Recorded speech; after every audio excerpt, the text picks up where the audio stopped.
92% na po ang iniitlog nitong 600 heads na ito.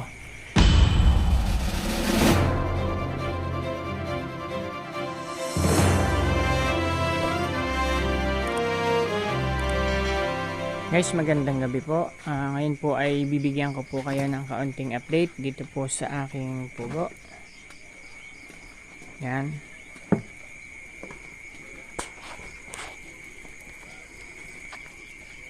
Diba kung naalala nyo po doon sa aking last na vlog doon po sa pugo na gumawa po ako ng cage na ang size po ay 2x8. Yung pong nilagyan ko po ng RTL, ito po. Yan pong cage na yan ay 2x8. Ang laman po niyan ay 600. Then, ito pong nadito, ito po ay 3x8. Yan.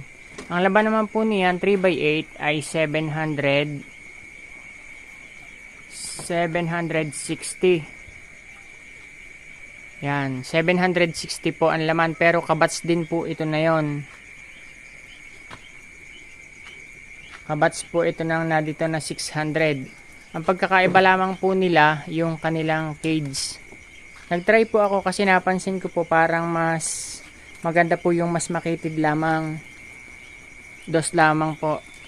Dalawang ruler lamang yung luang niya. Ito po, dalawang ruler lang. Kung mapanood nyo po doon sa aking vlog, ito po, ang ganito ay 2 feet lang. Then yung pong isa ay 3 feet. Ito po, lahat po ito 3 feet na po. So, ang tingin ko po ay para mas maganda ito. Ito po yung update ko sa inyo. Dito po sa bago na quail cage at saka po dito sa luma, may pagkakaiba po. Ngayon po ay ang pugo na ito ay 1 buwan na po sa akin.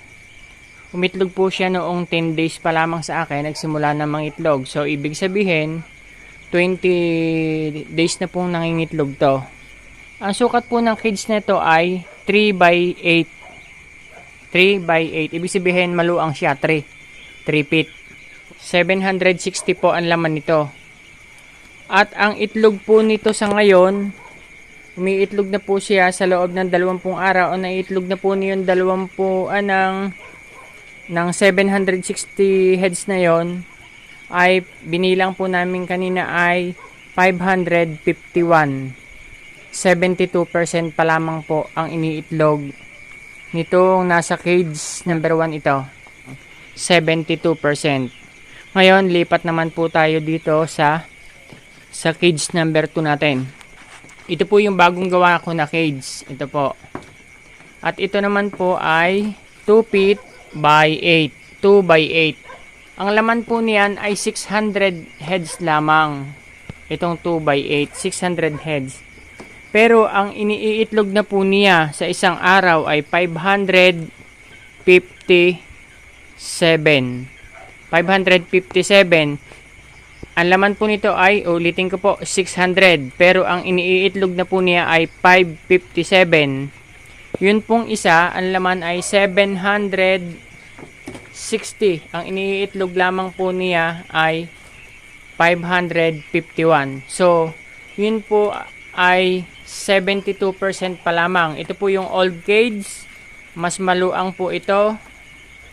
Kaya, kumpara po dito sa ating bagong cage, ito pong ating bagong cage ay makitid lamang. 2x8 lamang po. Ang naiitlog po nitong 600 heads na ito ay 557. Kinumpute ko po kung ilang percent.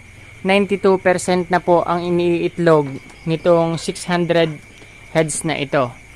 Kaya mas maganda po ang cage talaga ay base po sa aking experience, mas makitid lamang.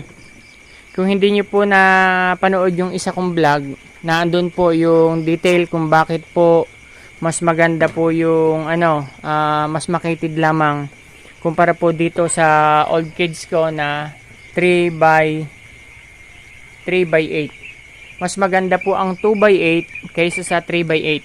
Ang iniitlog nitong 2x8, 92%.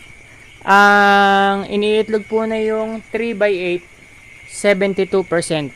Pero iisa po ang kanilang kinakain, iisa po ang kanilang feeds.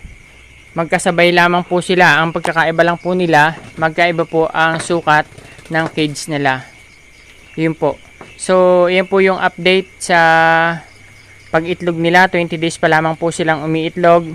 Ito po ay nakakuha ng 92% at ayun ay nakakuha ng 72%.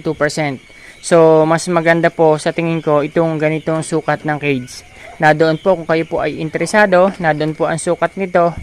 At mga nagastos doon po sa aking una na vlog. So, ayan po at i-update ko po uli kayo pagka nag-pick na po ang pangingitlog nito. Pag nagpirmi na po yung, kasi malikot pa lang po sa ngayon ang pag-itlog nito dahil ito po ay hindi pa po pick ang pangingitlog. Kumbaga, babago pa lang nangingitlog kaya nasulong pa lamang. So, tingin ko sa pataas pa po yan. Bali, kapapalit ko pa lamang po. Mga 1 linggo pa lamang po ako nagpalit ng laying mask. Dati po ito nagsimula doon sa... Yan. Nagsimula po yan sa sa booster. Booster po, hindi ko na po yung starter yan. Booster po yan. Tapos, nilaying mask ko na po. At dinhandahan ko po yung aking pagpapalit ng feeds. Dati po pag nagsiship ako ng feeds, 4 na araw lang 100% na agad. Dati po ay 25% yung bago, tapos 75% yung luma. Tapos following day po 50-50 na. 50 bago, 50 luma. Then kinabukasan mas marami na po, 75% yung bago. Then kinabukasan ito na po, full na po yung palit ko sa kanya. Pero ang tingin ko po ay parang kailangan ng pugo ay dahan-dahan. Mabagal ang pag-usad ng pag-itlog. Ang ginawa ko po ay akin pong 1 linggo ko bago tinapos. Halos din 2 araw ko ng 2 araw. 50%, 2 araw na 25% yung bago, 2 araw na 50-50, ganun po ang ginawa ko pagbabago ngayon ng ship para dahan-dahan lamang. Kung mapansin niyo po mga kaibigan, ito po. Ito pong aking pugo na ito ay magse 17 month na. Pero ang ganda pa po umitlog. Yan, ang ganda pa po niyang bumigay ng itlog. Nasa 85% pa po ang iniitlog nito. Yan, hanggang umaga, 85% pa po yan. Kaya hindi ko pa po tinatanggal. Sayang po. Lalo na ngayon, medyo maganda-ganda po ang presyo ng itlog. Hindi ko muna po tinatanggal. Kahit may kapalit na po silang bago. Ito po kasi ang mga kapalit niyan. Yan. Ito po yung aking binibidyuhan. Ito po. Yan. 1 buwan pa lamang po sa akin. Tapos yung papalitan, ng hinayang po akong alisin kasi ang dami pa mga itlog. 85% pa yon.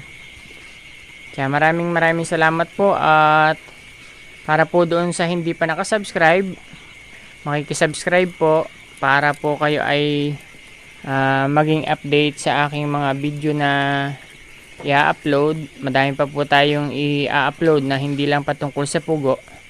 Meron din po tayong baboy, meron tayong rabbit, about sa biogas at kung ano-ano pa po all about farming. Ito po ay i-vlog po natin at nang magkameron po ng idea yung ibang nangangailangan pa ng idea.